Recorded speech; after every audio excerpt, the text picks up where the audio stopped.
15వ అధ్యాయాన్ని మనం ధ్యానించుకుందాం. నిర్గమాకాండము 15వ అధ్యాయం మొదటి నుంచి కొన్ని వచనాలు మనం చదువుకుందాం. అప్పుడు మోషేయు ఇశ్రాయేలులను యెహోవాను గూర్చి ఈ కీర్తన పాడి యెహోవాను గూర్చి గానము చేసేదను.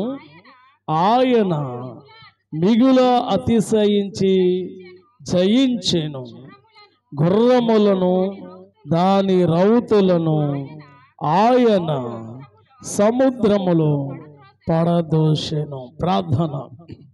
మహోన్నతుడ మహాగణుని యేసయ్య, మీ అతి శ్రేష్టమైన నామమునికి వందనాలు. సంఘములో అనేకమంది బిడలు ఉన్నప్పటికీ ఈ ఉపవాస ప్రార్థనకి రాజా మీరు ఏర్పరిచి తోడుకుని వచ్చిన నీ ప్రియ బిడలను బట్టి మీకు వందనాలు. ఇదిగో రాజా నాయన, నీ మందిరములో స్తుతించి ఆరాధించి ప్రార్థించి పాటలు పాడి నీ మాట కొరకు వేచి ఉన్న నీ బిడలకు ఏది అవసరమో అది మీరు తెలియచేయండి. కూర్చుని ఉన్న బిడలు నీ వారు, నిలబడి రాజా నీ మాటను తెలియచేస్తూ రాజా నీ పక్షముగా నిలబడిన నీ దాసులను నీ ఏడంతల ఆత్మతో అభిషేకించి నీ గూఢార్థమైన సంగతులు బయలుపరచండి. మనుషుని యొక్క ఆలోచనలు, మనుషుని యొక్క తలంపులు కాక నీ ఉద్దేశాలు రాజా నాయన బిడ్డలకు తెలియచేయండి. అలాగే దూరం నుంచి వింటున్న బిడ్డలు లైవ్లో నీ వాక్యాన్ని వీక్షిస్తూ బలపరచబడుతూ ప్రార్థన అవస్థలో కోరుతున్న రాజా నీ బిడ్డలు అందరినీ కూడా మీరు దర్శించి సంఘాన్ని కూడా వచ్చిన బిడ్డలను దూరస్తులందరికీ మాటలు దేవునికరముగా ఆశీర్వాదకరంగా ఈ రాత్రి మీరు జరిగింపచేయమని యేసు నామమున మనవి చేయుచున్నాము. ఆమేన్. అందరు చెప్పండి ఆమేన్.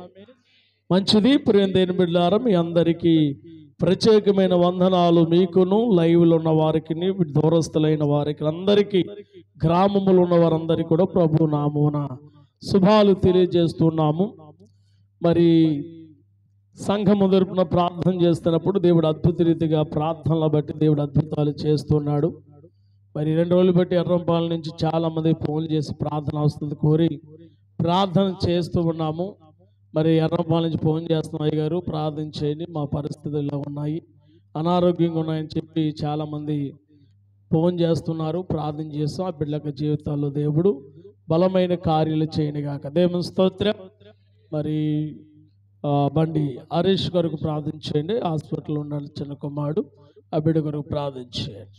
అలాగే ప్రియ దేవుని బిడ్డలు, మన యొక్క ఉపవాస ప్రార్థనలు మరి వచ్చే వారంలో 27, 28, 29, 30 తారీఖులో ఉపవాస ప్రార్థనల కూడికలు కనుక వాటి గురించి కూడా ఉపవాస ప్రార్థనలో మరి ప్రార్థనల జ్ఞాపకం ఉంచుకోండి. దేవుని స్తోత్రగలని గాక.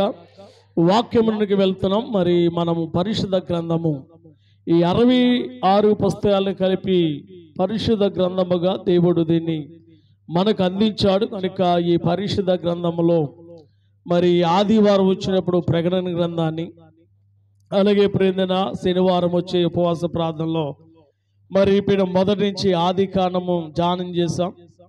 సృష్టి ఎలా ప్రారంభమైంది, సృష్టిలో మానవుడు ఏ విధంగా దేవుడు రూపించబడ్డాడు, తర్వాత సంతానం ఎలాగ అభివృద్ధి పొందిందో, ఈ విధంగా ప్రియమైన బిడ్డలారా మరి యోసేపు సంతతి దగ్గరికి వచ్చేటప్పటికి దేవుడికి అబ్రహాముకి ఇచ్చిన వాగ్దానం ఇశ్రాయేలుగా ఏ విధంగా ఆకాశ నక్షత్రం వలెను, ఇసుక రేణువు వలెను, భూమి మీద ఉన్న రేణువు వలెను ఏ విధంగా అయితే నీ సంతానం అభివృద్ధి చేస్తానని వాగ్దానం ఇచ్చాడో, ఎప్పుడో పిన అబ్రహాముకి వాగ్దానం ఇచ్చాడు. అబ్రహాం తర్వాత ఇస్సాకు వచ్చాడు, ఇస్సాకు తర్వాత యాకోబు వచ్చాడు, యాకోబు పిన మరి ఇస్సాకు 2 కుమారులు యాషోబు యాకోబులు, యాకోబు సంతానాన్ని దేవుడు 12 గోత్రాలుగా ఆశీర్వదించి ఆఖరి గోత్రములు పిన చిన్నవాడిని యోసేపు నుంచి ప్రియమైన బిడ్డలారా ఇశ్రాయేలుగా పిలువబడ్డము. అలాగే యాకోబుని మరొక రాత్రంతా పెనుగులాడుతున్నప్పుడు నీ పేరేంటి అంటే, నా పేరు యాకోబు అంటే, యాకోబు కాదు నీ పేరు ఇశ్రాయేల్ అని దేవుడు అక్కడ చెప్పడం. ఇలాగ ఇశ్రాయేలుగా పిలువబడే పేరు ఇప్పుడు ఇశ్రాయేలు ఐగుప్తులో యోసేపు తర్వాత కొత్త రాజు రావడం, ఆ కొత్త రాజు బిడ్డారా ఇశ్రాయేలు అందరూ కూడా బానిసత్తులుగా ఆ కొత్త రాజు యొక్క చేతుల్లోనికి వెళ్ళిపోవడము, ఆ కొత్త రాజు యొక్క చేతుల్లో ఇశ్రాయేలు ప్రజలందరూ కూడా ఏం చేస్తున్నారంటే బానిసలుగా ఉన్నారన్నమాట. ఆ తర్వాత పిండిన ఫరో వచ్చాడు. ఆ ఫరో రాజు యొక్క బానిసత్వంలో పిన్న ఇశ్రాయేలు ప్రజలందరూ కూడా పిన్న మగ్గిపోతున్న సమయంలో, మొర్రపెడుతున్న సమయంలో మరి దేవునికి మొర్రపెట్టినప్పుడు దేవుడు పిన్న మోషేను మరి తన అన్నగారిని అహరోను పిన్న ఎక్కడికి పంపించాడు? ఐగుప్తు యొక్క దేశమునికి పంపించాడు. అక్కడ పిన్న ఐగుప్తులో పిన్న మనం చూసాం, నిర్గమాకాండం 1వ అధ్యాయం నుంచి మనం చూసాం ఇశ్రాయేలును దేవుడు ఏ విధంగా విడిపించాడో, ఏ విధంగా అద్భుతాలు చేశాడో. 10 రకాలమైన తెగుళ్ళు పిన్న వారి మీదకి పిన్న ఇశ్రాయేలు మీద రాకుండా ఐగుప్తులో ఉన్న రాజులు, రాజు యొక్క సైన్యానికి, రాజ్యములు ఉన్న వారి మీదకి ఆ శ్రమలు అనుభవించే వారిగా చేసి చివరికి వారి మొదటి సంతానంలో ప్రథమ కుమారులు ప్రతి కుటుంబంలో మరణఘోష వినబడినప్పుడు ఆ ప్రజలందరూ కూడా రాజుని తిట్టుకున్న సమయంలో రాజు కూడా వారిని ఇంకా విడిచిపెట్టే ఆలోచన కలిగి ఉన్నప్పుడు, మళ్ళా కఠినమైనప్పుడు మళ్ళా దేవుడు అద్భుత రీతిలో ఇశ్రాయేలు ప్రజల్ని ఆ ఐగుప్తు నుంచి దేవుడు ఏం చేశాడు? బయటికి పంపించాడు. పిన్న ఫరో పంపించిన తర్వాత పిన్న వీరందరూ వెళ్ళిపోతున్నారు. వీరు వెళ్ళిపోతూ వెనకాల మళ్ళీ ఎవరు పంపించారు నేర్చుకున్నాం. 14వ అధ్యాయంలో ఫరో సైన్యం వెనకాల తవరుకుంటూ వస్తుందని ఎర్ర సముద్రం దగ్గరికి వచ్చారు. ఎర్ర సముద్రం దగ్గర ఆగిపోయారు. ఆగిపోయిన తర్వాత మోషే అని అంటున్నాడు, మోషే ఆ దాసత్వంలో ఆ ఐగుప్తులోనే బాగుంది కదా, మమ్మల్ని ఎందుకు ఇక్కడ తీసుకొచ్చి ఇక్కడ చంపేయడానిక మమ్మల్ని తీసుకుని వచ్చావని సనుక్కున్నప్పుడు అక్కడ మళ్ళా దేవుని సన్నిధిలో మోషే ప్రార్థన చేస్తే దేవుడు అన్నాడు, నీ చేతిలో కర్ర ఏం చేయి, ఆ సముద్రం మీద చాపు అన్నప్పుడు ఆ సముద్రం ఏమైంది? 2 పాయలైంది. దేమ స్తోత్రం. 2 పాయలైపోయిన సముద్రం ఎంత పొడవుంటుందో ఎవరికి తెలియదు. కాడిపిన సముద్రము పిన ఒక 2 గోడల వలె పిన ఆ నిలిచిపోయిందని దేవస్తోత్రం. ఆ నీరు గడ్డగడేసిందని దేవస్తోత్రం. 6 నేల మీద దేవుడు ఏం చేశాడు? వారిని నడిపించాడని. ఆ తర్వాత ఫరో సైన్యము ఆ సముద్రం నడిమధ్యానికి వచ్చిన తర్వాత ఆ మోషే కర్ర చాపగా మళ్ళీ ఏమైపోయింది? సముద్రం యథావిధిగా కలిసిపోగా ఆ సముద్రములో ఉన్న పిన ఆ మధ్యకి వచ్చిన ఫరో సైన్యం ఒక్కడును మిగలకుండా ఏమైపోయారు? చనిపోయారు. దేవుని స్తోత్రం. ఆ విధంగా దేవుడు పిన ఆ సముద్రంలో అద్భుత రీతిగా ఇశ్రాయేలు ప్రజలు ఆ సముద్రం దాటిపోయేదాకా ఒక అగ్ని స్తంభం వల్ల వారిని ఆపాడు.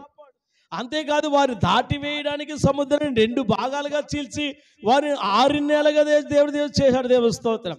ఆ తర్వాత దాటి వేసిన తర్వాత ఈ 15వ అధ్యాయానికి వచ్చేటప్పటికి మన దేవుడు చేసిన అద్భుతాన్ని బట్టి, దేవుడు చేసిన కార్యాన్ని బట్టి వీరు ఏం చేస్తున్నారు అంటే పాట పాడుతున్నారు. కీర్తన. దేవుని స్తోత్రం. నాగమని ఏం చేస్తున్నారు? పాట పాడుతున్నారు. సంతోషంలో ఏమొస్తుంది చెప్పండి? ఆనందంగా ఉండడానికి కొంతమందికి ఏమొస్తుంది చెప్పండి? అబ్బే వేలు వేసుకుని కొంతమంది పాడేస్తారు, కొంతమంది ఎగురుకుంటూ పాటలు ఆడేస్తారు, కొంతమంది ఆడుతూ పాడుతూ ఏం చేస్తారు? గిన్నెలు వంటలు ఏం చేస్తారు? ఏంటంటే తెగ పాడేస్తారంటే ఏలేటంటాం. దేవుని స్తోత్రం. అంటే ఒక సంతోషంలో ఏమొస్తాయంటే పాటలు వస్తాయి. ఆనందంలో పిన్న ఏమంటారంటే పాటలు వస్తాయి. దేవుని స్తోత్రం. ఆ విధంగానే సముద్రము దాటినప్పుడు వీరు దేవుని చేసిన గొప్ప కార్యాన్ని బట్టి ఈ 15వ అధ్యాయం మనం చూస్తున్నా పిన ఈ 15వ అధ్యాయం ఎన్ని వచనాలు అంటే 27 వచనాలు ఉన్నాయి. ఎన్ని వచనాలు ఉన్నాయి? రాసుకున్న వాళ్ళు రాసుకోండి. ఎన్ని వచనాలు ఉన్నాయి? 27 వచనాలు. ఏ అధ్యాయంలోని? 15వ అధ్యాయంలో. ఈ 17వ అధ్యాయంలో ఈ 15వ అధ్యాయంలో 27 వచనాల్లో ఎవరిని గూర్చి ఏ మాటలు ప్రినా ప్రస్తావింపబడిందంటే మొట్టమొదటి మనం చూస్తాం యెహోవా అను మాట. యెహోవా అన్న మాట 17 సార్లు ఈ అధ్యాయంలో ప్రస్తావన వచ్చింది. రెండోదిగా మోషే అనే మాట 2 సార్లు ప్రస్తావన కనబడుతుంది. మూడోదిగా దేవుడు అన్న మాట 2 సార్లు ప్రస్తావన కనబడుతుంది. పిన్న 4వది మారాను అన్న మాట 3 సార్లు ప్రస్తావన మనకు కనబడుతుంది. పిన 5వదిగా మిరియాము అనే మాట. పిన మిరియాము అంటే పురుషుని పేరు కాదు, స్త్రీ పేరు. ఈ మిరియాము ఎవరే అంటే మోషే ఆరోహణ యొక్క సహోదరి మాట. పిన ఈ యొక్క మిరియాము అనే మాట 2 సార్లు ఈ అధ్యాయంలో మనకు కనబడుతుంది. ఈ అధ్యాయం ప్రారంభంలో మిరియాము అనే మాట మనకు ప్రస్తావన కనబడుతుంది. ఈ 15వ అధ్యాయాన్ని విభజనగా మనం చూస్తున్నాం. అంటే ఏ వచ్చిన నుంచి ఎంతవరకు ఏమి రాయబడిందని ఆలోచిస్తే, మొదటగా మోషే మరి ఇశ్రాయేలు జయోత్సవము అనగా ఆనంద గీతము పాడుట. పిన మోషే మరి ఇశ్రాయేలు ప్రజలు ఏం పాడుతున్నారు? ఆనంద గీతం అనగా పాట పాడటం మనకు కనబడుతుంది. 1 నుంచి 19 వచనాల వరకు ఈ భాగంలో మనం చూస్తాం. వారు ఏ విధంగా దేవుని స్తుతిస్తున్నారు, వారు ఏ విధంగా దేవుని గురించి పాడుతున్నారు అనే విషయాన్ని మనం చూస్తాం. ఇక రెండవదిగా మనం చూస్తే ఇక్కడ మిరియం యొక్క పాట మనం చూస్తాం. ఆ మిరియం పాడే పాటని 15వ అధ్యాయము 20 వచనము 21వ వచనాన్ని అక్కడ మిరియం కూడా ఏం చేస్తుందో పాట పాడుతుంది. 3వ భాగంగా మనం చూస్తే మారా వద్దకు అనగా మారా అనగా చేదు అని అర్థం. వీరు మారా అనే పిన చేదు నీరు దగ్గరికి వస్తారన్నమాట. ఇది 15వ అధ్యాయము 22 నుంచి 26 వచనాలు మనం చూస్తాం. తర్వాత 4వదిగా ఎలీము అనే ప్రాంతానికి వీరు వచ్చుట మనం చూస్తాము 27వ వచనం.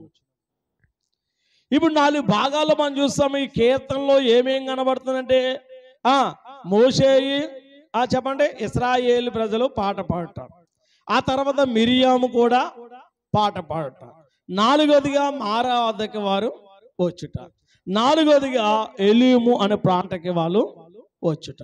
ఈ 4 విషయాలు మీకు అర్థమైతే ఈ అధ్యాయం అంతా మీకు అర్థమైపోయినట్టుదేమో. స్తోత్రం కలుగుగా. ఈ 4 విషయాలు జాగ్రత్తగా గమనిస్తూ మనము ఇప్పుడు వచ్చిన వెంబడి వచనాలు మనం ధ్యానం చేయబోతున్నాము. చూడండి 15వ అధ్యాయం మొదటి వచనం మనం చూసాం.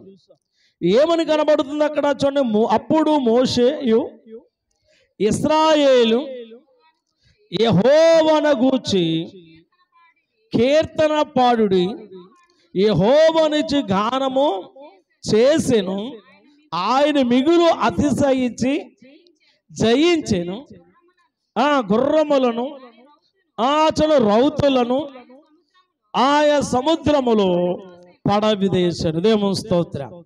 ఇక్కడ వీరి పాటలో అర్థం ఏమయ్యానే కనబడుతుందంటే వారు ఎందుకు సంతోషిస్తూ పాట పాడుతున్నారంటే యెహోవాను గూర్చి పాట పాడుతున్నారు. ఎవరి గురించి పాడుతున్నారు?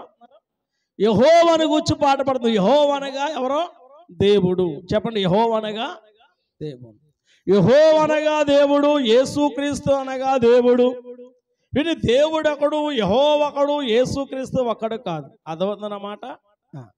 పాత నిబంధన కాలంలో దేవుడు యెహోవాగా పిలువబడ్డాడు. క్రొత్త నిబంధనకు వచ్చేటప్పటికే ఆ యెహోవాయే, ఆ దేవుడే యేసుక్రీస్తుగా నరరూపునిగా ఇక లోకానికి వచ్చాడు. చాలా మందికి ముగ్గురు దేవులు అనే భావములు ఉన్నారు. దేవుడు ముగ్గురు దేవులు కాదు, ఒకే ఒక్క దేవుడు. ఆ ఒక్క దేవుడే ప్రభు అయిన యేసుక్రీస్తు. ఆది కాండం నుంచి ప్రకటన గ్రంథం వరకు ఉన్న దేవుడు ఒకే ఒక్క దేవుడు. ఆ ఒక్క దేవుడు త్రిత్వము అంటారు, కానీ ఆ త్రిత్వములో మర్మం ఏంటో తెలుసుకోవాలి. దేవుని స్తోత్రం. తెలియక చాలా మంది తండ్రి ఉన్నాడు, కుమారుడు ఉన్నాడు, పరిశుద్ధాత్మ ఉన్నాడు 3 ముక్కలు చేసి ముగ్గురు దేవుళ్ళ బోధించేవారు చాలా మంది ఉన్నారు. పిన అనాదిలో తండ్రిగా ఉన్నాడు, పిన సృష్టికర్తగా భూమి మీదకి రక్షణకర్తగా వచ్చాడు, సంఘములోనికి ఆదరణకర్తగా వచ్చాడు. పిన ఆదరించుని ఆ సృష్టిని చేసిన వాడు ఒకడే, రక్షించిన వాడు రక్షణకర్త ఒకడే, పిన ఆదరించడానికి వచ్చిన ఆదరణకర్త కూడా ఒక్కడే. అందుకే మనం ఒకే ఒక దేవుని ఆరాధిస్తున్నాం, ఏక దేవుని ఆరాధిస్తున్న దేవుని స్తోత్రం. ఈనాడు చాలా మంది క్రైస్తవులకి దేవుళ్ళు ఎంతమంది కూడా అర్థం కాని భక్తి చేస్తున్నారు. వాళ్ళు వెళ్ళిపోతున్న మార్గమే మేము భక్తి చేస్తాం అనుకుంటున్నారు. అసత్యమైన మార్గములో చాలా మంది ఉన్నారు. కానీ అది ఎప్పుడు తెలుస్తుందంటే వారి మనోనేత్రాలు ఈ లోక సంబంధమైన దేవత మనోనేత్రాలకు ఏం కలిగేసింది? గుడుతనం కలిసింది. అందుకే బైబిల్ చదివిన వాక్యం చదివిన వారికి సత్యం అర్థం కాదు. వారికి దేవుని ఏర్పాటు ఉండాలి. దేవుని పిన ఏర్పాటు ఉన్నప్పుడు ఆ సత్యం ఏంటో తెలుస్తుంది. దేవుని స్తోత్రం చెప్పండి. ఇలాగ మనం జాగ్రత్తగా ఆలోచన చేస్తే ఈ 15వ వచనం మొదటి వచనాన్ని మనం చూస్తున్నప్పుడు వారు యెహోవాను గూర్చి గానము చేస్తున్నారు. ఆయన మిగులు అతిశయించి జయించెను అని, అదిగో గుర్రములు దాని రౌదములు ఆయన సముద్రములు ఏం చేశాడంట, అది సముద్రములో పిన గుర్రములు రథములు రౌదములు ఇవన్నీ కూడా ఏం చేశాడు ఆయన సముద్రములో పడవేశాడని పిన సంతోషములు వారి దేవుడు చేసిన కార్యాన్ని బట్టి వారు ఏం చేస్తారు అంటే దేవుణ్ణి స్తుతిస్తూ ఉన్నారు. ఇదే మాట మనం జాగ్రత్తగా ముందుకు వెనక్కి వెళ్తే చూడండి, కీర్తన గ్రంథానికి వెళ్దాం. కీర్తన గ్రంథములో 106వ కీర్తన దాని యొక్క 12వ వచనాన్ని మనం చూస్తున్నాం. 106వ కీర్తన 12వ వచనం రాసుకోగలవారు రాసుకోండి, తర్వాత దాన్ని అండర్లైన్ చేసుకొని మీ గ్రంథాల్లోనే. చూడు, అప్పుడు ఆయన మాట వినిరి. చూడు, అప్పుడు వారు ఆయన మాటలు నమ్మిరి, ఆయన కీర్తి గానము చేసిరి. దేవుని స్తోత్రం. చూసావా, దేవుడు చేసిన అద్భుతమును మోసేపిన దేవుడు చెప్పిన మాట ప్రకారంగా చేసినప్పుడు వారు పిన చెప్పినప్పుడు మోషే యొక్క మాట కానీ దేవుని యొక్క మాట కానీ వారు ఏం చేయాలంటే అప్పుడు వారు ఆయన మాటలు నమ్మిరి, ఆయనను ఏం చేశారంట, కీర్తించిరి. దేవస్తో అంటే కీర్తించినంటే దేవుని ఏం చేశారు, ఘనపరిచారని అర్థం. దేవస్తోత్రం. ఇంకో కీర్తన భాగాన్ని మనం ముందుకు వెళ్తున్నప్పుడు ప్రకటన గ్రంథానికి వెళ్దాం. చూడండి, ప్రకటన గ్రంథంలో ప్రియమైన బిడ్డలారా 15వ అధ్యాయము 3వ వచనం చేస్తే ప్రకటన గ్రంథం ఆఖరి పుస్తకము ప్రవచన గ్రంథమైన ప్రకటన గ్రంథాన్ని మనం జాగ్రత్తగా గమనిస్తే చూడండి 15వ అధ్యాయం 3వ వచనం. ప్రభువా, దేవా, సర్వాధికారి, అదిగో నీ పేరు ఘనమైనది, నీ క్రియలు ఘనమైనవి, ఆశ్చర్యమైనవి, నీ మార్గములను న్యాయములను సత్యములై ఉన్నవి. ప్రభువా, నీవు మాకు చూడండి మాత్రము పవిత్రుడవు, నీకు భయపడిన వాడెవడు, నీ నామమును మహిమపరచని వాడెవడు, నీ న్యాయ విధులు ప్రత్యక్షపరచితివి గనుక జనములందరూ వచ్చి నీ సన్నిధి నమస్కరించేదరని చెప్పుచు దేవుని దాసుడు మోషే కీర్తనలు గొర్రె పిల్లలు కీర్తనలు పాడుచుండురి. దేవుని స్తోత్రం. చూడండి, ఇక్కడ మోషే పాడడానికి పోయిన కారణం ఏంటి చెప్తున్నాడు, అక్కడ దేవుడు ఏమై ఉన్నాడో చెప్తున్నాడు, ఆయన ఎవరో చెప్తున్నాడు. ఏమని తెలుసా, చూడండి, వారు ప్రభువా దేవా సర్వాధికారి.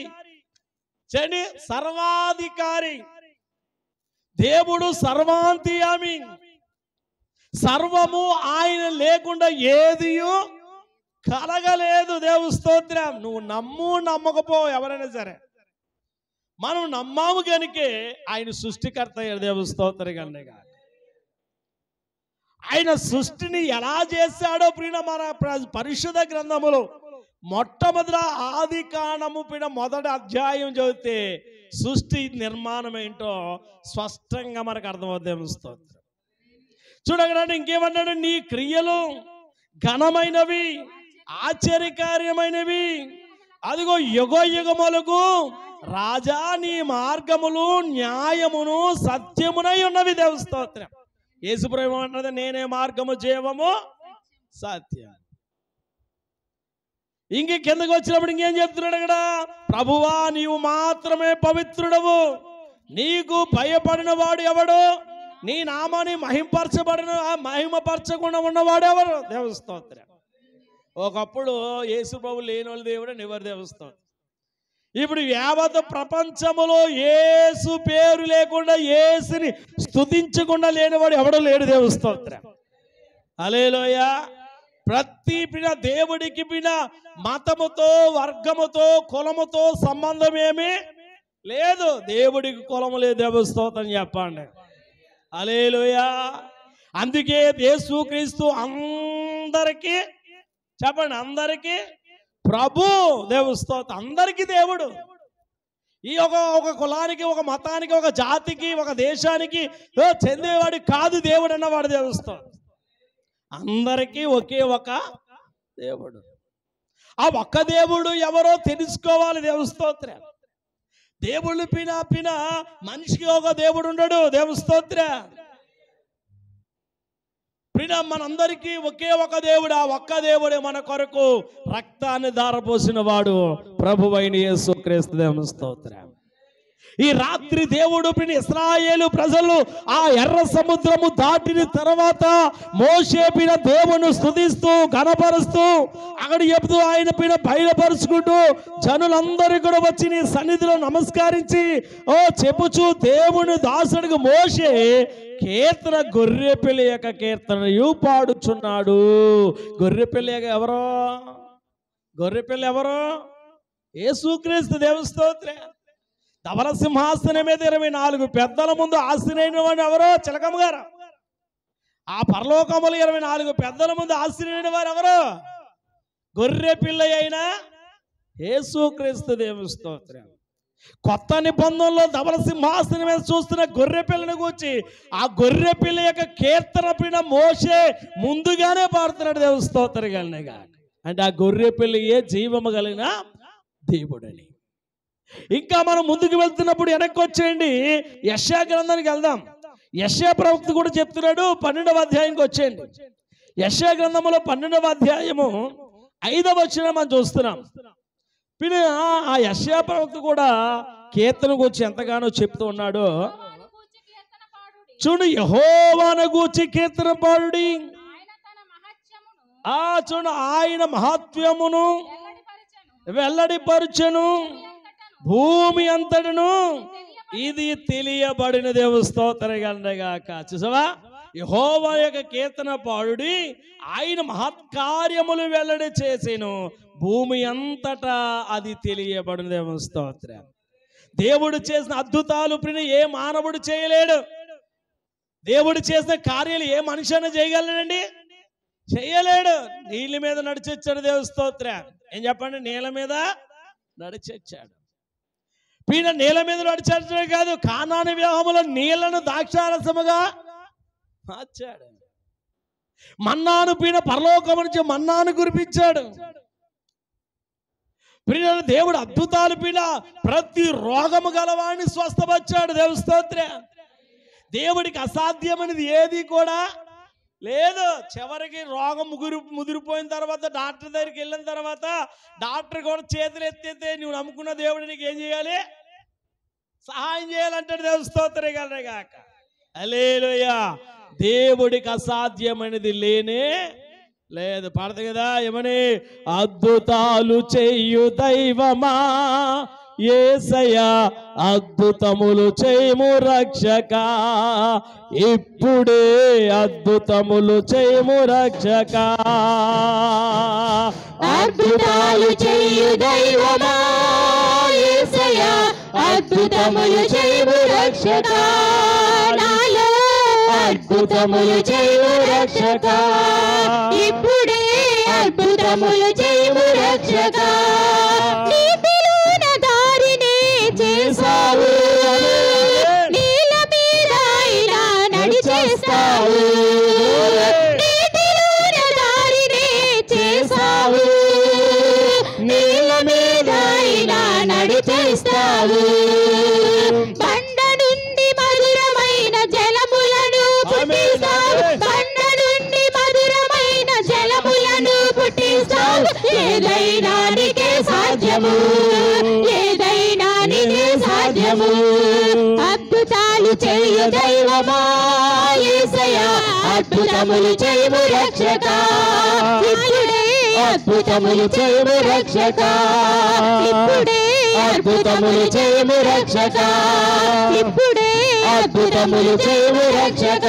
హల్లెలూయా. భూమి మీద దేవుడు చేసిన కార్యాలు అన్ని బైబిల్ గ్రంథం రాస్తే బైబిల్ పట్టదేమిస్తారు. యేసు ప్రభు జీవము గల దేవుడు ఈ లోకానికి వచ్చి ఆయన చేసిన కార్యాలన్నీ కూడా రాస్తే ఈ పరిశుద్ధ గ్రంథము చాలదు. దేవుని స్తోత్రం గాక. అన్ని అద్భుతాలు చేశాడు. దెయ్యాలు పోవాలంటే ఆయన మాటతో దెయ్యాలు ఎలగొట్టాడు. దేవుని స్తోత్రం. దేంతో?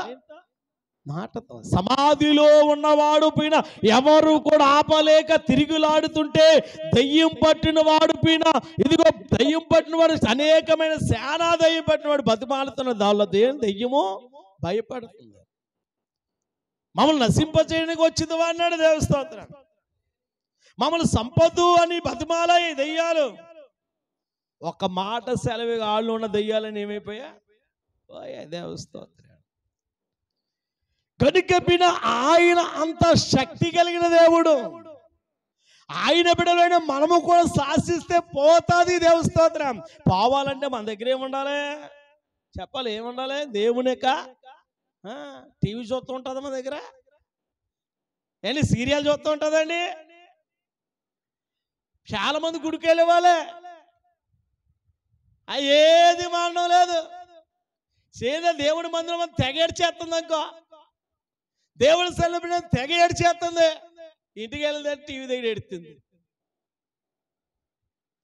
ఇక్కడేమో ప్రభు మార్చి ఏడుతుంది, అక్కడ సీరియల్ దగ్గర ఏడుతుంది. టెన్షన్,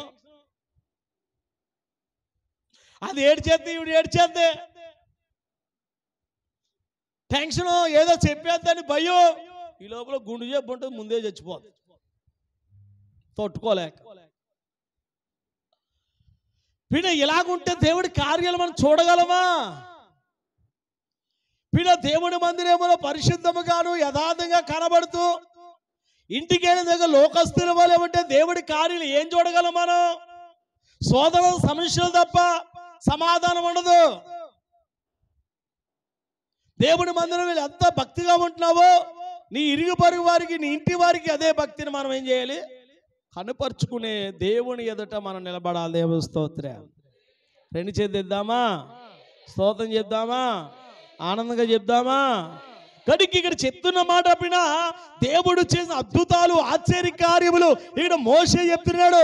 ఈ భూమి మీద ఇదిగో తెలియబడును పాడదగరని చెప్తున్న మాటను చూస్తూ ఇక 42వ కీర్తన రండి. 42వ కీర్తన యెషయా గ్రంథములో 42వ అధ్యాయం 10వ వచనం మనం చూస్తున్నాము. 42:10 యెషయా చూడండి. సముద్ర ప్రయాణము చెయ్యవారులారా, సముద్రములోని సమస్తమా, దీపములారా, దీప నివాసులారా, యెహోవాకు కొత్త గీతము పాడుడి, భూదిగంతం నుండి ఆయనను స్తుతించుడి. దేవస్తోత్రగానే గాక.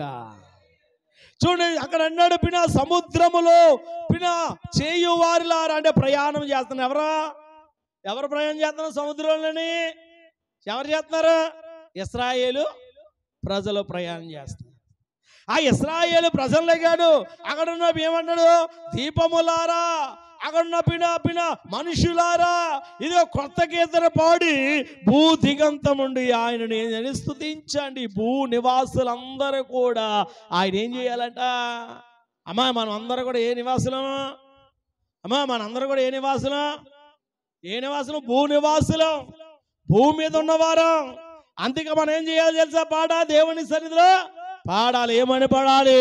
తరతరాలలు, యుగ యుగాలలు, జగ జగాలలు దేవుడు దేవుడు యేసే దేవుడు, మన దేవుడు దేవుడు యేసే దేవుడు. భూమిని పుట్టించక మునుపు, లోకపు పునాది లేనప్పుడు, భూమిని పుట్టించక మునుపు లేనప్పుడు దేవుడు దేవుడు యేసే దేవుడు, మన దేవుడు దేవుడు యేసే దేవుడు. హల్లెలూయా హల్లెలూయా హల్లెలూయా హల్లెలూయా హల్లెలూయా హల్లెలూయా హల్లెలూయా హల్లెలూయా. తరతరాలలో యుగ యుగాలలో జగ జగాలలో దేవుడు దేవుడు యేసే దేవుడు మన దేవుడు దేవుడు యేసే దేవుడు. హల్లెలూయా. కొద్దిగా జాగ్రత్తగా వినండి పిన్న, తరాలు యుగాలు ఎప్పటికైనా పిన మన దేవుడు మనము పుట్టక మునిపే ఉన్న దేవుడు. దేవస్తోత్రం. ఏం చెప్పండి, మన పుట్టక మునిపే, మనం ఈ లోకానికి రాక మునిపే ఉన్నవాడు. దేవస్తోత్రం. అందుకే మనము ఆయన ద్వారా ఉన్నవారం. ఎవరి ద్వారా? దేవుడు మన పుట్టించాడా లేదా దేవుడు మన పుట్టించామా? చెప్పాలి. మనము దేవుని చేసుకున్నావా లేదా దేవుడే మనల్ని చేశాడా? దేవుడే మనల్ని చేశాడు కనుక చేసిన వాడిని ఏం చేయాలి మనం? అది ఆయన మర్చిపోయి, ఆయన స్తుతించడం మర్చిపోయి ఎవరికి భయపడుతున్నాం? దెయ్యానికి. అంటే ఎక్కడికి పరిగెడుతుంది? 4 రోజులు జ్వరం వచ్చేస్తే ఎక్కడికి పరిగెడుతుంది? ఎక్కడ భయపడుతుంది? ఏం కొత్తది? ఎవరి దగ్గరికి వచ్చేటప్పుడు బెమతీర బదులు మేకపోతులు అయ్యంటే కోరిక సావాలని చచ్చిపోయిన వచ్చేసాడంటే ఇంట్లో కూర్చొని పెట్టుకుని పెంచే వాళ్ళు ఉన్నారు. మళ్ళీ ఎప్పుడు వస్తారు వీళ్ళు? మళ్ళీ ఎప్పుడు వస్తారమ్మా? ఏదైనా కార్యక్రమం చేస్తూనే వస్తారు. పెళ్లి చేసినప్పుడు ఏని ఏ సొంత కార్యాలు పెట్టినప్పుడు, పుట్టినరోజు కార్యక్రమాలు అప్పుడు జ్ఞాపకం వస్తారు. అప్పటి వరకు జ్ఞాపకం రారాలకే ఏంటి? అప్పటి వరకు జ్ఞాపకం రారా? ఏదైనా కార్యం చేస్తాను జ్ఞాపకం వస్తారా? ఏ మధ్యలో పిన్న చచ్చిపోయిన కోరికలు ఉండవా? ఆలోచన ఉందా అసలనే? నిజముగా చనిపోయిన వాడు ఈ భూమి మీదకి వస్తాడంటే నువ్వు సరైన విశ్వాసమే. దేవస్తోత్రం కానీ దేవుని పట్ల, వాక్యం పట్ల పిన దేవుని పట్ల సరైన అవగాహన లేని వారు దేవస్తోత్రం. భూమి మీదకి చచ్చిపోయిన వాడు ఎవడు కూడా ఈ భూమి మీదకి రావడానికి అధికారము లేదు. బైబిల్ గ్రంథము, పరిశుద్ధ గ్రంథము అలా చెప్పడము లేదు. చనిపోయిన వాడు దుర్మార్గుడైనా, పాపైనా, ఎలాంటి వాడైనా, ఎంత ఎలాంటి వాడైనా, పేరు పొందిన పేరు పొందలేని వాడైనా సరే వాళ్ళంతటా దేవుని పంపించిన ఆత్మ దేవుని యొద్దకే వెళ్ళిపోవాలి. దేవుడు నచ్చలేదని గేంటేసాడు, కాతో తన్నేసాడు, అబ్బాయి రాని లేదు, గేట్ వేసేసాడు, ఇలాంటివి ఏమైనా ఉందో తర్వాత అది దేవస్థానం. చనిపోయిన ఆత్మలన్నీ కూడా పరదేశం అనేది ఉంది. ఆ పరదేశాలకు వెళ్తా తీర్పు కాలం యేసయ్య మధ్యాకాశానికి వచ్చిన తర్వాత మృతులైన వారు, చనిపోయిన వారు మొదట లేపబడతారు. బ్రతికున్న మనము ప్రియ సజీవుల ఆయలతో ఇద్దరు కలిసి ఎక్కడికి వెళ్తాం? దేవుని యొద్దకు వెళ్తాం. అప్పుడు తీర్పు ఉంటుంది. దేవస్తోత్రం. అప్పుడు వరకు కూడా ఎవరు కూడా పిన ఇక్కడ వాళ్ళు అక్కడికి వెళ్ళడానికి ఉంది కానీ అక్కడ వారు భూమి మీదకి రావడానికి అధికారం లేదు. నమ్మొద్దు. దేవస్తోత్రం. వాళ్ళకలాగా మాట్లాడుతున్నాడు, వాళ్ళకలాగా చూస్తున్నాడు, వాళ్ళకలాగే నటిస్తున్నాడు, వాళ్ళకలాగే దెయ్యం. సాతానుడు దేవుని కన్నా తక్కువ శక్తిమంతుడు. ఏదైనా చేయగలడు. దేవస్తోత్రం. ఏదైనా చేసే అధికారం సాతానికి ఉంది.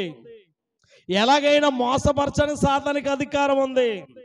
బాగు చేస్తాడు శరీర కార్యాలు, ఆత్మ మీద అధికారం వాడికి లేదు. విశ్వాసులు పైన జాగ్రత్తగా పనికి పెట్టి ఏం చేయాలి? భక్తి చెయ్యాలి. ఎక్కడ పడితే అక్కడ పరిగెట్టకూడదు, ఎక్కడ పడితే అక్కడ పరుగులు తీయకూడదు. దేవస్తోత్రం. ఇది చెడగొట్టే కాలం, పాడు చేసే కాలం, అబద్ధ బోధకులు వచ్చే కాలం. మన ఇళ్ళ దగ్గర బోలంత మంది వస్తూ ఉంటారు, మనం ఆకట్టుకుని లాక్కెళ్ళిపోవడానికి జాగ్రత్తగా ఉండాలి. దేవస్తోత్రం. నువ్వు పట్టుకున్న దాన్ని పిన కడ వరకు దేని ఏం చేయాలి? పట్టుకోవాలి. శ్రమలు వచ్చాయని, బాధలు వచ్చాయని, కష్టాలు వచ్చాయని, నిందలు వచ్చాయని, అవమానం వచ్చాయని, భేదాప్రయాలు వచ్చాయని దేవునికి దూరము కాకూడదు. దేవస్తోత్రం చెప్పండి. ఇక్కడ పినకి యెషయా ప్రవక్త కూడా దేవుని గురించి పాడుతూ భూనివాసులందరూ కూడా ఏం చేయాలి? దేవుని స్తుతించాడు అన్నాడు. మనం చదువుకున్న వాక్యభాగానికి వచ్చేస్తున్నాం. నిర్గమకాండము 12వ అధ్యాయం 15వ అధ్యాయం 2వ వచనం చదువుకుంటున్నాం. చూడు, యెహోవాయే నా బలము, నా గానము, ఆయనకు రక్షణ కర్తయై, ఆయన నా దేవుడు, ఆయనను వర్ణించెదను, ఆయన పితరుల దేవుడు, ఆయనకు మహిమను స్తుతించేదను. దేవస్తోత్రం. ఇక చూడండి 2వ వచనంలో పిని ఏమని పాడుతున్నాడు? యెహోవాయే నా బలం. పాడతాం కదా, యెహోవా నీ నామము ఎంతో బలమైనది, ఎంతో బలమైనది, నీ నామం ఎంతో బలమైనది. యేసయ్యా నీ నామము ఎంతో బలమైనది, ఎంతో బలమైనది, నీ నామం ఎంతో బలమైనది. హల్లెలూయా. దేవుని యొక్క నామము శక్తివంతమైనది. నామం అనగా ఏంటి? నామం అనగా ఏంటి? నామం అంటే ఏంటి? నామం అంటే ఏంటి? చాలా సంతోషం, మీకు వందనాలమ్మా. నామం అనగా పేరు. నీ నామధేయం ఏంటని అడుగుతారా? నామధేయం అంటే ఏంటి? పేరు అని అర్థం. నామం అనగా పేరు, పెట్టబడిన పేరు. గుర్తుపెట్టుకో, దేవ స్తోత్రం. నీ పేరు, నీ నామం ఏంటని అడిగితే ఏం చెప్తా? నీ నామం పేరు. నీకు పేరంటే ఏ పేరని చెప్పాలి. నీ పేరంటే నీ పేరు, నీ నామం ఏంటన్నప్పుడు నీ పేరు ఏం చెప్పాలి? లక్ష్మణో, శాంతమో, స్వార్థమో, ఏ పేరో చెప్పాలి. ఇక్కడికి ఏ నామం గురించి చెప్పబడుతుంది? దేవుని యొక్క నామం అనగా దేవుని యొక్క నామం ఏంటి? ప్రభు అయినా అది. దేవుని స్తోత్రం కలుగుగాక. యేసు నామం అని పేరు చెప్పగానే పారిపోవును చీకటి శక్తులు, పారిపోవును చీకటి శక్తులు. యేసు నామం అని పేరు చెప్పగానే పారిపోవును చీకటి శక్తులు, పారిపోవును చీకటి శక్తులు. బలమైనది యేసుని నామం, శక్తి కలిగినది యేసుని నామం. బలమైనది యేసుని నామం, శక్తి కలిగినది యేసుని నామం. అన్నిటికన్నా పైనామం శ్రీ యేసు నామమే, అన్నిటికన్నా పైనామం శ్రీ యేసు నామమే. యేసు నామమని పేరు చెప్పగానే పారిపోవును చీకటి శక్తులు, పారిపోవును చీకటి శక్తులు,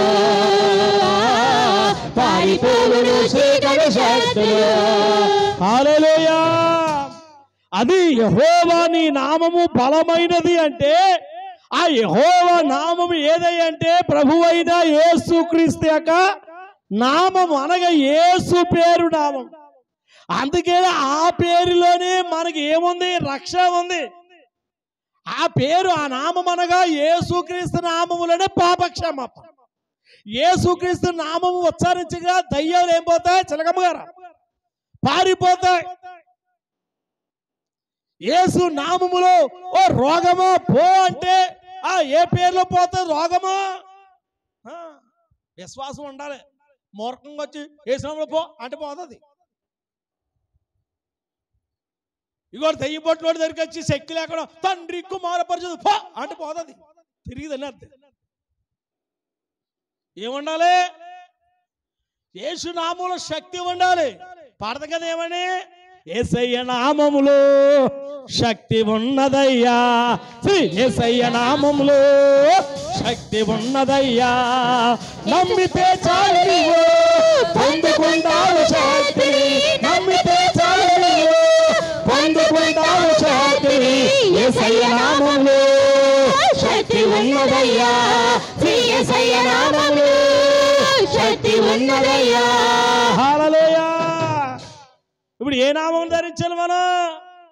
అది పేరును ధరించుకోవాలి. ఆ పేరుని కలిగి ఉండాలి. ఆ పేరు ధరించుకోవాలంటే బాప్తిస్మము అది ఇదే పుస్తకం పొందిన తర్వాత పరిశుద్ధాత్మని వరమును పొందాలి. బాప్తిజం పొందేసినంత మాత్రాన కాదు, దేవుని శక్తిని ఏం చేయాలి? పొందుకోవాలి. ఏం పొందుకోవాలి చెప్పండి? అక్కడ నికోదేము మాట్లాడు కదా, ఇగో నీ పాపను క్షమించిన ఒక నీటి మూలంగాను ఆత్మ మూలంగా జన్మిస్తేనే కానీ వాడు పరలోక రాజ్యానికి వారసుడు కాలేదు. పరలోక రాజ్యము చేరాలంటే నీటి బాప్తిజం పొందాలి, పరిశుద్ధాత్మలోని కూడా బాప్తిజము పొందాలి. 3 బాప్తిజం ఉండాలి. ఎన్ని బాప్తిజాలు? ఒకటే బాప్తిజం. 3 బాప్తిజాలు ఏంటంటావా? 1 నీటి బాప్తిజం, 2 పరిశుద్ధాత్మలో బాప్తిజం, 3 శ్రమల బాప్తిజం దేవస్థానం. పీనా చూడండి, ప్రభు పీన నీటిలో యోహాను చేత బాప్తిజం పొందుతున్నప్పుడు పరిశుద్ధాత్మ శక్తి అతని మీద ఏం చేసింది? ప్రభు పైన నిలిచింది. ఆ తర్వాత ఆత్మ ఎక్కడ కొనిపోయింది? అరణ్యములోనికి 40 దినాలు శ్రమ పడ్డాడు. దేవస్తోత్రం. మన వాళ్ళు ఏం చేస్తారు? అవే 40 దినాలు శ్రమ దినాలని ఏం చేస్తున్నారా? శ్రమ దినాలకి యేసు ప్రభు శ్రమకి సంబంధమే లేదు. ఆయన అరణ్యములో ఉన్నాడు 40 దినాలు. మనం ఎక్కడ ఉంటున్నావు? పూట తినేసి ఓయ్ పొద్దునంత చేపల కూర, రాత్రి అంతా మాసం కూర అంటే ప్రార్థన అయిపోయింది, మళ్ళీ తినేస్తామాట. టీ తాగేసి ఉపవాసం, 4 ఇడ్లీలు ఉపవాసం ఉన్నానని చెప్పేసి నా 40 రోజులు ఏం తిందంట? గుడి తిందంట, చేపలు తిందంట. ఏం పెట్టుకోదు? మనం 40 రోజుల భక్తి కాదు, నిత్యము. అది వారాల భక్తి కాదు, మన నిత్యము. అది 7 వారాలు 14 వారాలు ఇలాంటి ప్రార్థన కాదు మన ప్రార్థన, నిత్యము చేయవలసిన భక్తి. ఇటలా మనం జాగ్రత్తగా ఆలోచన చేస్తే మనం చదువున వాక్యములో మనం చూసాం. ఏమని? అక్కడ యెహోవా నా బలము, నా గానము, ఆయన నా రక్షకుడు, ఆయన దేవుడు, ఆయనను వర్ణించేదను, ఆయన పితరుల దేవుడు, ఆయన నేను ఏం చేస్తాను? అది ఏ దేవుడు అంటే ఈయన పితరుల దేవుడు. అబ్రహాము ఇశ్రాయేలుకి ఇక్కడ మోషేకి అక్కడ చూస్తే అబ్రహాము యొక్క దేవుడు దేవస్తోత్రం. అబ్రహాము దేవుడు, ఇస్సాకు దేవుడు, యాకోబు దేవుడు. ఇప్పుడు ఉన్నవారికి ఎవరి దేవుడు అంటే వీళ్ళకి?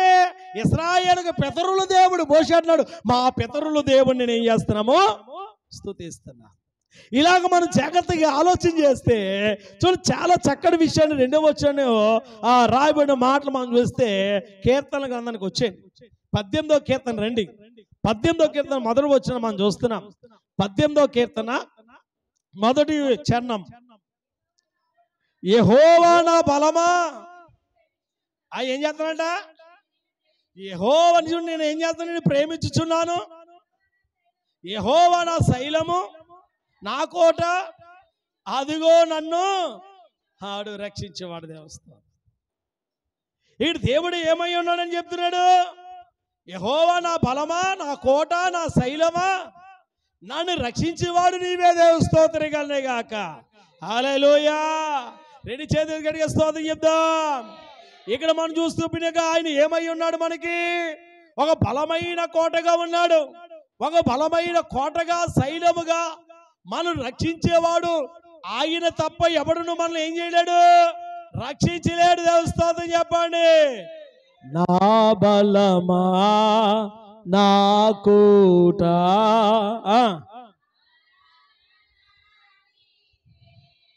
దేవుని స్తోత్రం. నేను రాగం మారితే మీరు ఏం చేస్తున్నారు? అదనమాట. కనికప్రిన రాజాని భవనములో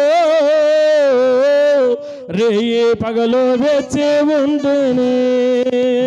యేసు రాజాని భవనములో రేయి పగలు వేచి ఉండును. నిన్ను స్తుతించి ఆరాధింతును, నా చింతలు మరచెదను. స్తుతించి ఆరాధింతును, నా చింతలు మరచెదను. ఆరాధన ఆరాధన ఆపదనే నీకేనయ్యా. ఆరాధన ఆరాధన ఆపదనే నీకేనయ్యా. నా బలమా, నా కోట, ఆరాధన నీకే. నా బలమా, నా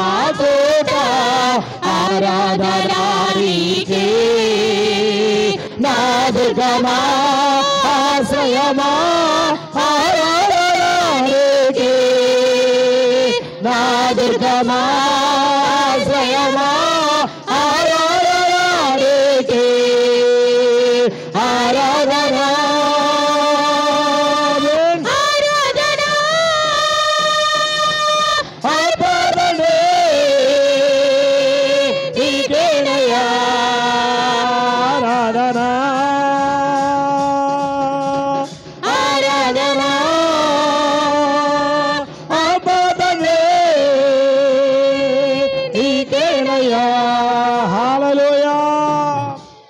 ఇప్పుడు చెప్పండి, దేవుడు మనకి ఏముగా ఉన్నాడు? బలముగాను, కోటగాను, ఆశ్రయగాను, తోడుగా, రక్షణకర్తగా ఉన్నాడు. ఆ ఇశ్రాయేలు కాలములో, ఆ పితరుల కాలములో దేవుడే మనకు తోడుగా ఉన్నాడు. దేవుని స్తోత్రం. మనకు తోడుగా వచ్చాడు.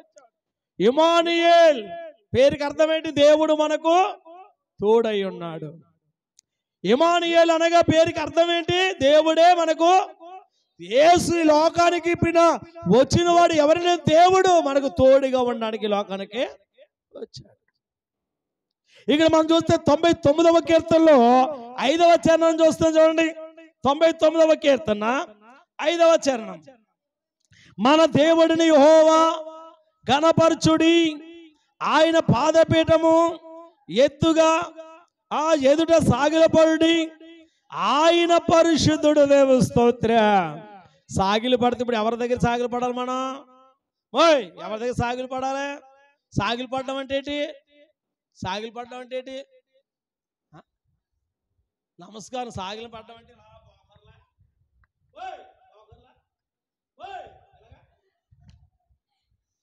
కొడుకులే బోకర్ల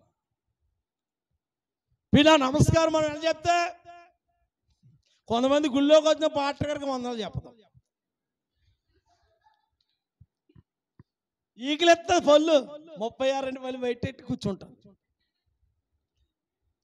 దేవుని సన్నిధికి రాగానే పాస్టర్ గారికి ఏం చెప్పాలా? చెప్పండి, ఏం చెప్పాలి? ప్రభు స్తోత్రం అన్నో, ప్రైజ్ అన్నో అయ్యగారు చెప్పుకుని చక్కగా మోకరించి ఏం చేయాలి? వచ్చి గుర్రం పొల్లాగా లాగిస్తుంది. దేవుని స్థలం ఏం నేర్చుకోవాలి? క్రమాన్ని నేర్చుకోవాలి. దేవుని స్తోత్రం. కాలేజీకి వెళ్ళిన పిల్లలు సార్ కనబడితే ఏం చేస్తా? అని ముందు పోతావా? ఆఫీస్కి వెళ్ళి సార్ కనబడితే ఏం చేస్తా? గుడికొచ్చే పాటలా చూసి కూర్చుంటాను. కొంతమందికి ఏముందో మర్యాద ఉండదు. మీరు అలాంటి వాళ్ళు కాదనుకుంటున్నాం. స్తోత్రం చెప్పు.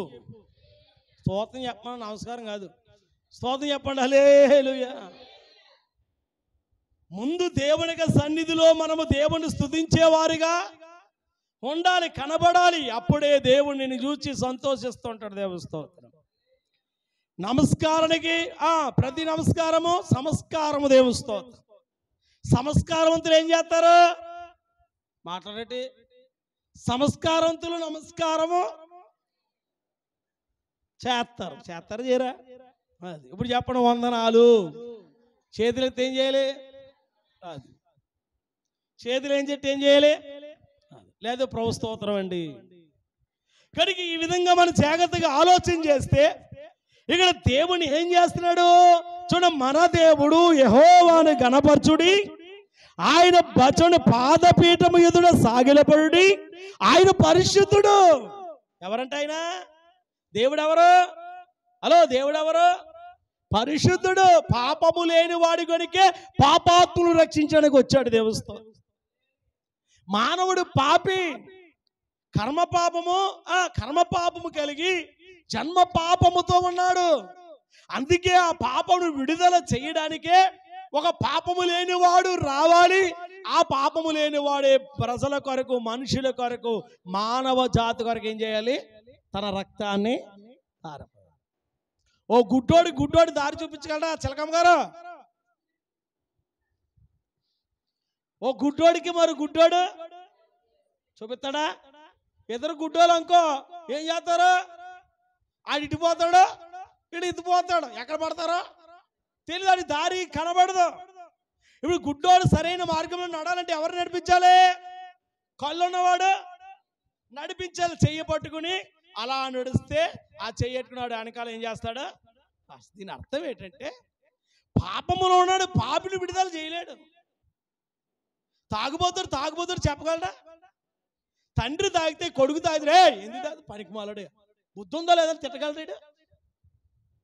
వీడు ఎలా కొన్నారు తెలుసా? తండ్రి కొడుకులకు ఆయి తెచ్చుకుని అమ్మా మూత తిప్పుకుని కలిసి తాగి పనికి మాల బతుకునే వాళ్ళు ఉన్నారు. దేవస్థానం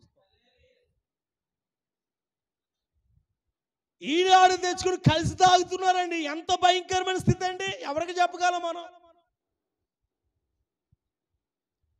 ఆడు తెగ తిరిగేస్తున్నాడండి, ఆడు తాగేస్తున్నాడండి. మాటలకి ఎలాగాలికిస్తాడు ఈ మాట? రాజ్యము బాగోవాలంటే రాజు బాగుండాలి. ఏం చెప్పండి? ఏంటి చెప్పండి? రాజ్యములో పిన్న రాజు మంచోడైతే ప్రజలందరూ కూడా మంచిగా ఉంటాం, మంచి పరిపాలన అందిస్తాడు. ఇంట్లో యజమానుడు రాజుతో సమానం. ఇంట్లో పిన్న యజమానుడు పిన్న సరైన రీతిలో ఉన్నాడు అనుకోండి, భార్య సంతోషంగా ఉంటుంది, పిల్లలు వారు కష్ట సుఖాలు అర్థం చేసుకుని పిన్న యజమానుడు నడిచాడు అనుకోండి, ఒకరి దగ్గర చెయ్యి చాపవలసిన పనిలే, ఒకరి దగ్గర పిన్న అడగవలసిన పనిలే, ఒకరు ఏలి పెట్టి చూపించవలసిన పరిస్థితి ఉండదు. దేవుని స్తోత్రం, హల్లెలూయా. పరిపాలించేవాడు ఇంటిలో యజమానుడు ఏది చేస్తుంటే దానికి భార్య, రాణి అయిన భార్య ఏం చేయాలి? ఏకీపించాలి. అప్పుడే ఆ కుటుంబములో పిన్న చక్కగా నడిపించుకుంటాం. భర్తతో మాట అయితే, భార్యతో మాట అయితే, పిల్లలతో మాట అయితే ఆ కుటుంబంలో ఏది సవ్యంగా ఉండదు. దేవుని బిడ్డల పైన భర్త పైన మాట భార్య వినాలి, భార్య మాటకు పైన భర్త కూడా విలువ ఇవ్వాలి. దేవుని స్తోత్రం చెప్పండి. హల్లెలూయా, హల్లెలూయా. ఈరోజు తల్లిదండ్రులు పిల్లలకు చెప్పకపోవడానికి కారణం ఏంటంటే చెప్పవలసిన సమయంలో చెప్పడం లేదు, తీసుకోవాల్సిన సమయంలో తీసుకురావడం లేదు. అందుకే వాడికి చెప్పకుండా చెడిపోవడానికి, పాడైపోవడానికి జొట్లెట్టేశాడండి. ఏంటేశాడంట? ఆడింకా నీ చేతిలోనే ఉన్నాడు, ఆడింకా చెప్పవలసిన పరిస్థితి నీ చేతిలో ఉంది. ఆడు నీవు గద్దించవలసిన సమయంలో చిన్న వయసులోనే ఆడు అటు ఇటు తిరిగితే ఏం చేయాలండి? తల్లిదండ్రులుగా సరైన మార్గంలో పెట్టాలి. తల్లిదండ్రులు భయం లేని పిల్లలు సరిగ్గా ఉండలేరు. తల్లిదండ్రులు పిల్లలు క్రమశిక్షణ లేకపోతే ఆ పిల్లలు పిన్న దేనిలోని పిన్న విజయం సాధించలేరు. ఏ పిల్లలు తల్లిదండ్రుల మాట వింటారో ఆ బిడ్డలు భూమి మీద దీర్ఘాయుష్యమంతులుగా ఉంటాడు, ఆడపిల్లైనా మగపిల్లైనా. ఒకప్పుడు ఆడపిల్ల అంటే బాంచోలు అనుకున్నాడు, ఇటు పనికిమాలోడు అనుకున్నాడు. ఒక మధ్యకి ఆడపిల్ల కొంత మంచి అయినా ఇప్పుడు మగోళ్ళకైనా ఆడపిల్లలు స్పీడ్గా ఉంటున్నారు. దేంట్లోని అన్నిట్లోని చెడిపోవడానికి స్పీడ్గా ఉంటున్నాడు, బాగుపోవడానికి కూడా. ఇది యుక్త కాలము. బాగుపడాలని ఇదే కాలము, చెడిపోవాలన్నా. పిన యవనస్తులు చదువుకునే వయసులో పిన జ్ఞానయుక్తంగా చదువుకున్నావా, పిన నీ స్థితి దేవుడు ఆశ్చర్యకరంగా మారుస్తాడు. ఈ యవన కాలాన్ని లోకములో స్నేహితుల కొరకు అలా తిరగడానికి ఇలా తిరగడానికి కాలక్షేపం చేయడానికి తిరిగావా, నీ బతుకు కుక్కల చింపినిస్తారాకేదేమో. స్తోత్రం. ఆశీర్వాదంగా ఉండదు. కనుక ఇక్కడ చెప్తున్న మాట ఏంటి తెలుసా? ఇంకో ఒక ఎక్కడికి వచ్చాం మనం? ఒక గుడ్డోడు మరొక గుడ్డోడు దారి చూపించలేడు, ఒక పాపి మరొక పాపిని విడుదల చేయలేడు. ఆ గుడ్డోడికి త్రావ చూపించాలంటే ఒక కళ్ళు లేని వాడు మాత్రమే త్రావ చూపించగలడు. ఆ కళ్ళు గలవాడు పిన పరిశుద్ధుడు, కళ్ళు లేని వాడు పాపి ఏంటి? ఆ కళ్ళు లేని పరిశుద్ధుడిని పిన ఆ పాపిని విడుదల చేయాలంటే పరిశుద్ధుడిని యేసయ్య ఈ లోకానికి, పాపాత్ములైన మన కొరకు ఈ లోకానికి వచ్చాడు. దేవస్థానం పాపిని విడుదల చేయాలంటే పాపము లేనివాడు విడుదల చేయాలి. పాపము కడగబడాలంటే ఒక పరిశుద్ధుని రక్తము మాత్రమే ఈ భూమి మీద ఏం చేయాలి? ప్రోక్షింపబడాలి. ఆ రక్తాన్ని ఇప్పుడు ప్రోక్షింప చేయడానికి దేవుడే మానవుడిగా, నరావతారుడిగా, జీవము గల దేవుడు తన స్వరూపములో చేయబడిన మానవుని రక్షించుకోవడానికి లోకానికి ఆగినే నరుడిగా వచ్చాడు. దేవస్తోత్రం. ఇక్కడ మనం జాగ్రత్తగా ఆలోచన చేస్తున్న మాటలో ఆయన పరిశుద్ధుడు, ఆయన పవిత్రుడు, ఆయనలో ఏ పాపము లేదు. ఆయన నీతిమంతుడు. ఈరోజు చాలా మంది యూట్యూబ్లో లేకపోతే ఫేస్బుక్లో రకరకాలమైన మాటలు పడతాను. నమ్మకండి, దేవుని స్తోత్రం గాక. నువ్వు నమ్ముపో, యేసు పరిశుద్ధుడు, కన్యక గర్భమున ఉద్భవించాడు, అంతే. దేవుని స్తోత్రం గాక. పెళ్లి కాకుండా ప్రభు ఎలా పుట్టాడని ప్రశ్నలు వేసే వాళ్ళు ఉన్నారు, దుర్మార్గులు. అదవుతుందా? ఆయన పరిశుద్ధుడు, దేవుడు ఎలాగైనా రాగలడు. ఆయన పైన ఆయన చిత్తాన్ని, ఆయన కార్యసిద్ధిని కలిగి చేయడానికి ఆయన పైన మానవుడిగా పుట్టాలి కనుక, ఆయన పరిశుద్ధుడిగా రావాలి కనుక, ఒక పరిశుద్ధమైన కన్యకని ఎన్నుకుని కన్యక ద్వారా ఈ లోకానికి మహిమతో వచ్చాడు. దేవుని స్తోత్రం గాక. శరీర సంబంధంతో రాలేదు ఆయన. దేవుని స్తోత్రం గాక. హల్లెలూయా. అందుకే ఆయన పరిశుద్ధుడు అంటున్నాను. ఈరోజు చాలా మంది రకరకాలుగా మాట్లాడేవారు ఉన్నారు, కానీ యేసు ప్రియ దేవుడు ఆయన మనల్ని రక్షించడానికి వచ్చాడు. ఆయన రక్తంలోనే మన పాప విమోచన ఉంది. ఇక మనం జాగ్రత్తగా ఆలోచన చేస్తే మనం చదువుకున్న 3వ వచనం చదువుతాం. చదవండి. నిర్గమకాండం 3వ వచనం ఏం కనబడుతుంది? యెహోవా యుద్ధ సూర్యుడు, యెహోవా అని ఆయనకు పేరు. దేవుని స్తోత్రం. చూడండి ఏమని చెప్తాండి. ఆయన ఎలాంటి వాడంట? ఆయన పైన యుద్ధ సూర్యుడు, బలాత్యుడు, బలమైన వాడు. ఆయన బలం ముందు మన బలం సరిపోద్దండి అండి? ఆయన బలం ముందు మన బలం సరిపోద్దా అమ్మా? ఆయన బలం ముందు మన బలం సరిపోద్దా? చాలు. ఆకాశం మీద కోపం వచ్చిందని చెప్పి పైకి ఇలా తుమ్మని ఉమ్ము ఎక్కడ పడ్డదే అమ్మా? ఎక్కడ పడ్డదమ్మా? మన మీదే పడుతుంది. కొంతమంది ఆకలి పైన కోపం ఇచ్చి ఏం చేయరు, 3 రోజులు 4 రోజులు ఓయ్ నేసమా ఏంటి?